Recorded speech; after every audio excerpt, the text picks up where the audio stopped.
As Matt mentioned, I do live near Granbury, Texas, and so every Sunday morning, if I so choose on my drive up to Fort Worth to be here, I can contemplate. And not quite a year ago was one of those Sundays that I was thinking about my life and how grateful I was and am for the kind of life I had. It was a gorgeous day, and I got through some of the history of my life as I was driving, and I kind of started celebrating myself, what I've been experiencing. Well, it happened to be at that particular morning we had a chaplain's meeting, and we kind of share where each of us are as we begin that meeting. So I was sharing with the group, how great I was feeling, how wonderful life is, and so on and so forth. And I don't know if it was Tom or Beverly, but one of the groups said, "You ought to share that with Westside in a reflection." Well, I thank them for that positive feedback, but silently, I was thinking there's at least 15 people in this place who ought to be up here before I would ever be.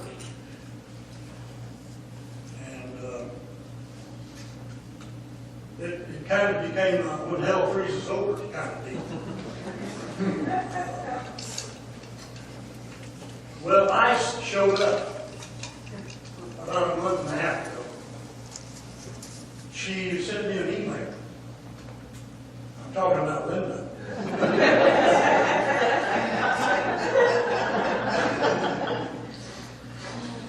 And she wanted me to do a reflection. And so I told her, well, let me have a day or two. I finally relented and emailed her back and said, okay, I'll try that. And so here we are.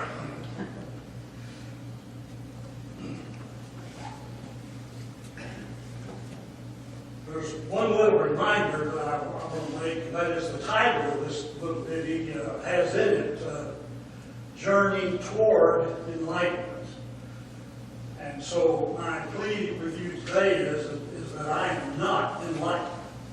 I feel like I'm on the journey. In fact, I'm on the journey with you. And so in this last chapter of that journey, for me at least, as I walk with each of you, I consider it holy ground. Well, I grew up in Amarillo.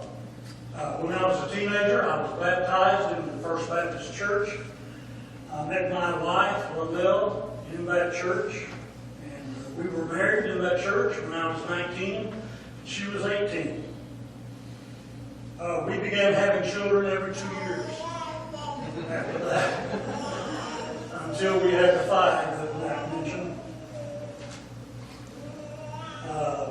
I was ordained to the ministry in that church.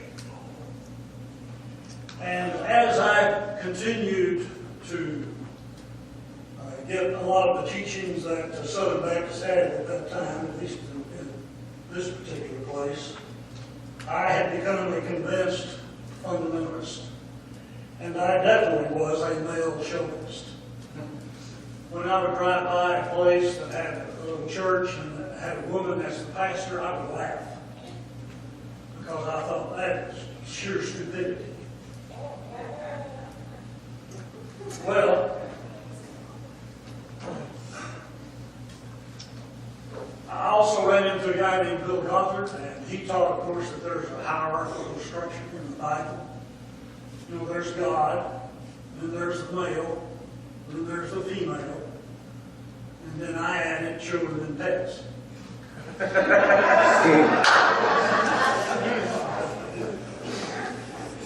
Well, today I live in a world that is totally reversed of that.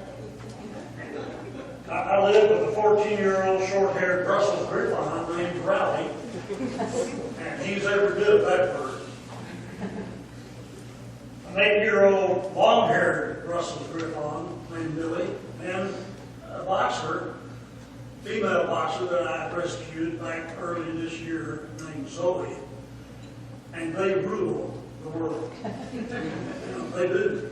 They rule our house. I'm talking about, I live with my daughter and her partner Karen, and the pets rule. Everything we do has to be around their schedule. Okay? And then, of course, there's child and daughter and female, Amy and Karen. So it's pets, Amy and Karen, and child. Then it's me. And I get to make a decision once in a while. And then, of course, at the bottom, there's God. But not so much.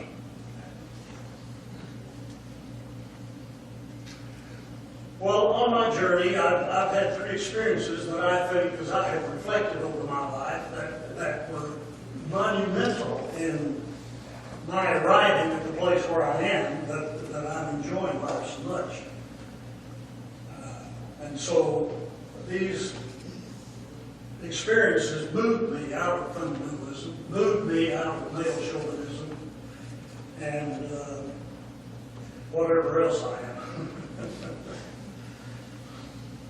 First experience was in the early 1970s. I had become a campus minister, and upon getting through at the seminary here in Fort Worth, my wife and I went to Mississippi. I was going to be campus minister at a little junior college in Moorhead, and she was going to get her RN certification done, and we did that. 4 years later, we moved to Arkansas. This is 1972. And I became director of the Baptist Student Union at Arkansas Tech, and she was nursing, surgical nurse at the time. Well, 2 years went by, and one afternoon I came home from the office, and she was already there, and she said, "John, if you don't change, I'm out of here." Well, that got my attention. And one of the main reasons it got my attention is because in Southern Baptist life, you don't work divorced. If you're divorced, you're done.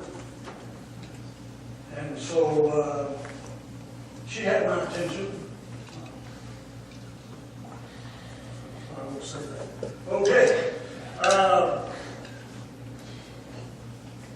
So I did 2 years of therapy, and we went to some marriage enrichment labs, and lo and behold, I began to kind of open up, and she and I became partners instead of me being God in the family.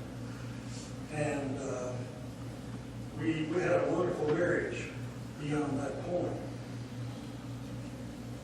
Another thing that happened while I was in Arkansas is I ran into a Cajun by the name of Glenda Fontenot. Glenda was the associate BSU director at Arkansas State University, and she was a superlative leader. She could preach, she could teach, her relationship with her students was totally solid. She was an amazing leader. And I had to change my mind about women in places of leadership. In fact, I changed it so much that I taught my second oldest when he graduated from high school into going to that campus so he could sit under her leadership. And he's been grateful for it ever since, as have I. The third experience that has had the largest impact on me theologically came after Linnell and I had retired and moved back to Benbrook from Cincinnati. We had been in Cincinnati nearly 25 years. And incidentally, she had become a campus minister. She became a campus minister for Southern Baptist at the University of Cincinnati, and I moved to the American Baptist campus ministry and pastored a little part-time American Baptist church. We both retired and we moved back to Benbrook, Things were going great. I had told her I didn't think we'd find a Baptist church we could stand, but we did. I remember Broadway. Broadway had had some pastors who were heroes of mine, and Brett Gilbert was there, and so we became members of Broadway and were enjoying it immensely. In fact, that's how I met John Barnes, because Mary Sumner and I had tried to put together a room in the inn at Broadway, and we wanted to do it in town, and so we went out to the University Christian Church, and there was the associate minister and John Barnes. Well, John Barnes just picked everything up and moved it himself. I mean, we had mattresses and beds and food because he just knows how to do that kind of stuff. And I have enjoyed my friendship with John ever since. However, one day, about 4 years later, my wife got up from the kitchen table and walked to the bedroom and was panting, could hardly catch her breath. And I knew immediately what was going on, because she had lost both her parents to congestive heart failure. And so the cardiologist told us that she had maybe outside 5 years. Most of it would be in bed. And together we opted for surgery. Quadruple bypass, a complete exchange of one valve and repair of another. She never got out of ICU. She was there 3 weeks, had coded 3 times, and the last time it was just too much. So the children and I and her sister made the decision to remove the support for her life. And she died July 19, 2008. Well, I really was not anxious to get back to Broadway right away, but in a few weeks I did go back. But the one thing I did change was I didn't go to the same Bible class, which was a couples class that she and I had attended. I decided to go to a group that was being led by David Grubb. David is the director at TCU of their extended educational program. And he was a pretty good referee. We had all kinds of heretics in that class. I can't remember Paul's last name at the moment, but he was the op-ed editor of the Star-Telegram, and he was an out-and-out agnostic. He would make a statement, and his wife would say, "Oh, Paul."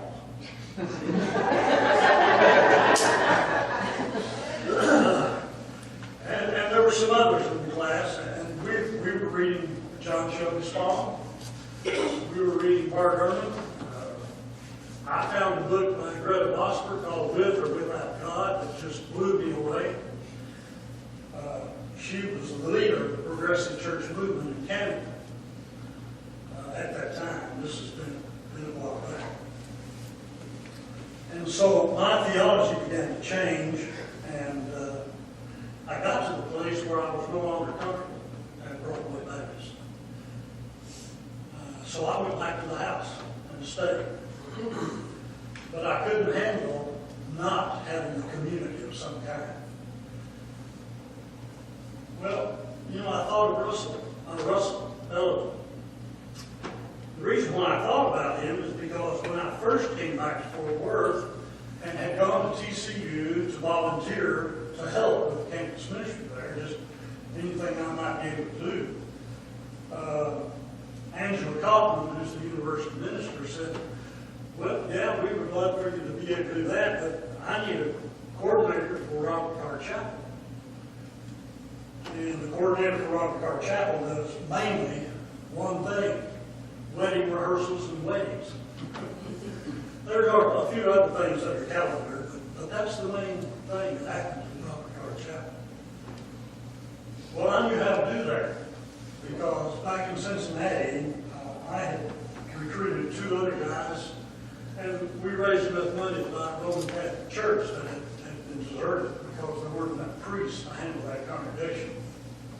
Franciscan place, absolutely gorgeous place. And we did weddings to pay the bills. We put nonprofits in there and some other campus ministries in there, and we're having a great time.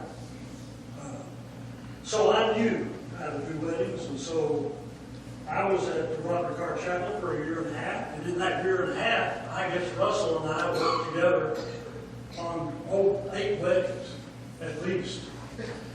And we have become friends. And so that's why I called Russell. So I came and I visited the West Side. I joined not long after that. And so I celebrate being here with you. I celebrated that decision a whole lot.